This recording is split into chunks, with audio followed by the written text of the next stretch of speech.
Oke, Assalamualaikum warahmatullahi wabarakatuh. Terima kasih teman-teman di sore hari ini yang sudah mengikuti penjelasan terkait dengan laporan keuangan ya, yang terintegrasi tentunya.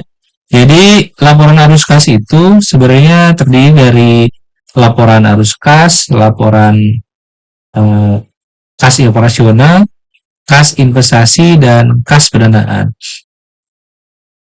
Jika apa yang tertera di laba tidak sama dengan apa yang tertera di kas, bisa jadi sebenarnya apa yang tertera di laba itu masih eh, dalam bentuk piutang, hak yang bisa kita tagih sama konsumen, atau ternyata berarti kan kalau seperti itu terkait dengan arus kas operasional ya, atau ternyata apa yang tertera di laba ini tidak menjadi kas, tidak sama dengan kas, ada uang yang masuk ke investasi gitu.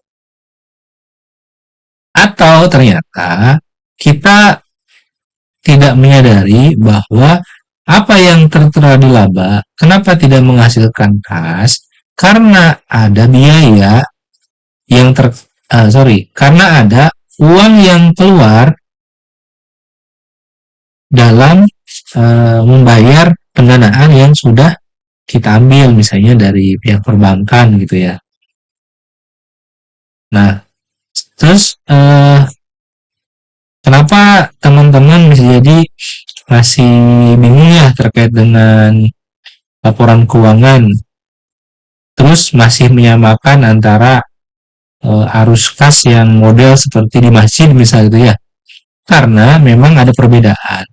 Apa yang bisa jadi teman-teman selama ini pahami seperti laporan keuangan di masjid misalnya, meskipun juga sekarang ada masjid yang sudah menggunakan metode yang accrual basic ya, tapi bisa jadi teman-teman masih terjebak nih dengan akuntansi yang pakai metode cash basis. Kalau metode cash basis teman-teman, ini seperti halnya yang laporan keuangan ini ya. Ini ada debit kredit, kemudian ada saldo akhir gitu ya. Nah, ini sebenarnya hanya menggambarkan seperti arus kas masuk dan keluar gitu ya. Nah, ini namanya metode cash basis. Ya model seperti laba rugi, tapi beda juga gitu ya. Karena yang dicatatkan hanya yang benar-benar menjadi uang masuk dan menjadi uang keluar. Jadi uang masuk hari ini misalnya omset kita itu 300 juta gitu ya, tapi uang masuk baru 50. Kalau pakai metode cash basis yang dicatatkan di uang masuk itu ya yang pas aja. Uang masuknya 50 juta. Sementara yang 300 juta berarti sisanya 250 tidak diakui sebagai pendapatan kalau pakai metode cash basis. Sementara kalau metode accrual basic, misalnya hari ini ada laba 300 juta gitu ya, belum ada biaya apapun, kemudian bayar 50 juta. Yang 50 juta itu diakui sebagai kas, uang masuk ke kas karena ada pembayaran senilai 50 juta. Kemudian sisanya itu 250 diakui bertambahnya aset di perusahaan, tapi masih dalam bentuk piutang perusahaan, artinya hak yang bisa ditagih ke konsumen gitu ya. Nah, kemudian kan antara debit sama kredit harus balance nih ketika bicara accrual basic. Yang 300 juta diakui di laba rugi, maka ada integrasi antara data kejadian ekonomi barusan yang kas dan piutang masuk di neraca ya, yang kas dan piutang masuk di neraca senilai 50 dan 250 juta. Kas masuk 50, piutang 250. Sementara yang 300 juta diakui sebagai pendapatan. Terus nggak balance dong gitu ya.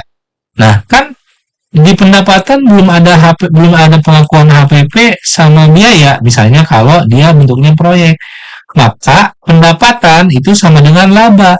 Nah, balance-nya laporan keuangan itu karena apa yang dilaba ini sama dengan di laba tahun berjalan. Berarti kalau asumsinya hanya baru kejadiannya satu ekonomi seperti itu, kan di neraca jadi balance ya.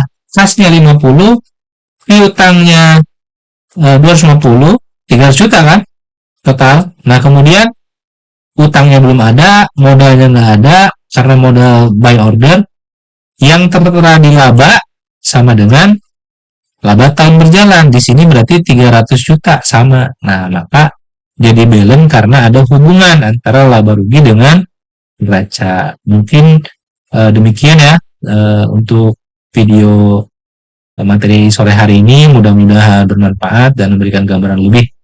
Terima kasih. Assalamualaikum warahmatullahi wabarakatuh.